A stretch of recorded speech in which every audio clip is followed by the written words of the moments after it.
This was not one of my first questions, but I have to ask, what's with the doll? What do you mean, what's with her? What's her backstory? What's her name? Can you introduce her to people who don't know who she is? She's really just here. She's not supposed to be here. I just happen to have her. Like if the Uber takes off with all of my stuff, he's gotta not take off with this doll.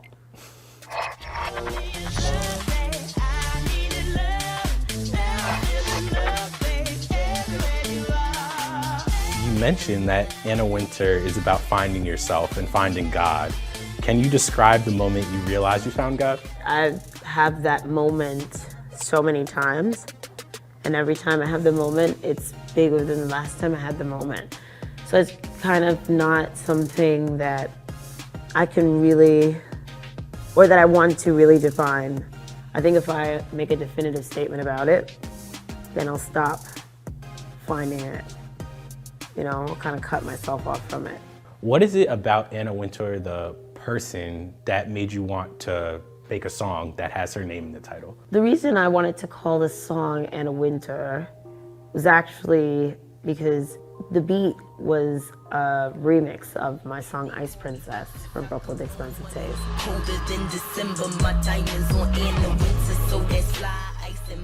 So he took that part from Ice Princess and put this beat under it, and before I added my song to the beat, it was really just like a bunch of vamping. Anna Wintour, let me finish, Anna Wintour.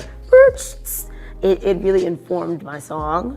And since the whole tone of this song, Ice Princess, was about being like, you know, just this cold, frigid person who doesn't need anyone's help, I kind of wanted to take this one and make it like almost as if it mimics the end of the Ice Princess video, because all of that rainbow shit that I'm like killing in the Ice Princess video is love. I know I look like a fucking weirdo with glitter on my face. I'm like, oh, but all of this, the rainbow stuff I was killing in the Ice Princess video was supposed to be love entering my frozen kingdom, and I think it just kind of naturally wrote itself. Like, you know, like the pieces were just there. Anna Wintour, Ice Princess, cold-hearted girl, she finally finds love, boom, boom, boom, here we are. Do you actually feel like you're Anna Wintour, or is that just a character or a persona? Of course I'm Anna Wintour. Of course I'm singing from my heart in that song. And then I was reading that you were envisioning that Mel B from the Spice Girls, or even somebody like Nicki Minaj, like you were envisioning them for the song. Mm-hmm. What was it about those two that you could see them on the song? Just what I heard, you know. It wasn't like an obvious, oh, okay, I'm gonna put Nicki Minaj on a track and like blow up sort of thing. It was kind of just like, I can hear these two people here. The Mel B thing came about because when I was writing the part, I actually had a friend of mine at home, and I was bouncing the ideas off of him, and I was just, you know, screaming the part at him. And he goes, ooh, that sounds like Scary Spice. You should get Scary Spice on there. And that's where the idea came from, but, you know.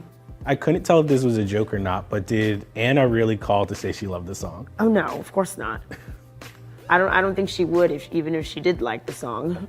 You make sure to mention how Stacey Aurico influenced Anna Wintour. What is it about her debut album that you fell in love with?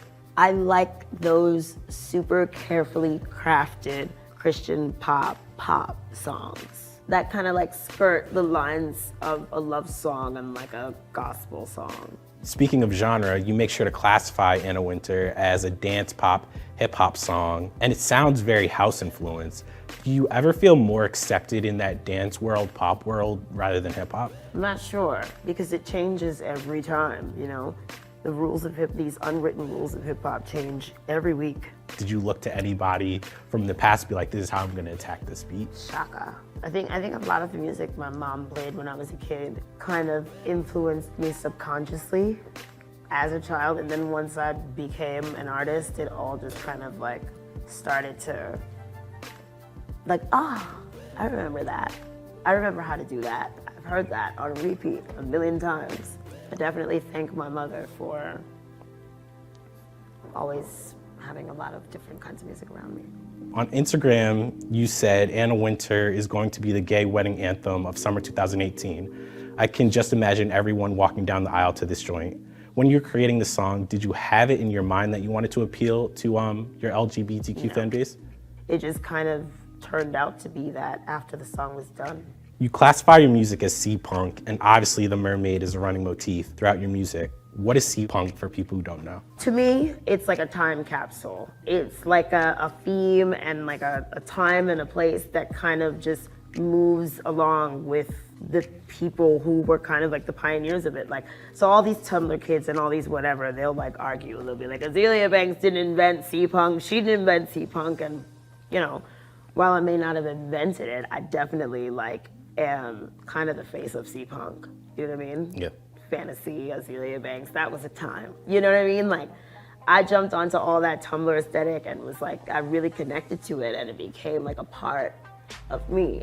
And I think that there are all these kind of like like internet time capsule things that kind of translate into real life. Like nowadays, they're like doing this vaporwave thing. Like, I sound so old, right? Don't I sound like such an old bitch? Like, vaporwave. But yeah, nowadays the kids are doing like these vaporwave things and there are all these different kinds of internet aesthetics, but C-punk is special. I think it's the least pretentious. I think all these like vaporwave kids and like cyberwave whatever dorks, they're just like, they're too pretentious. I think C-punk was just like, it is just free and, you know, fun, and it's natural. It's more natural. Was there anything else you would like to tell fans about the song or about what you have coming next? Well, yeah, next up we're gonna have a music video going, and it's gonna be really cute. And yeah, that's it. I think I'm just gonna do a video and then drop the album. It's gonna be a repack of the first Fantasy mixtape, remastered. Some of the songs will be re-recorded, and then there'll be Fantasy 2 on there. So it'll be maybe like a total of like 40 something tracks. So it's gonna be jam-packed. Double disc, summer. I think I'll just do Anna and drop the rest of the project.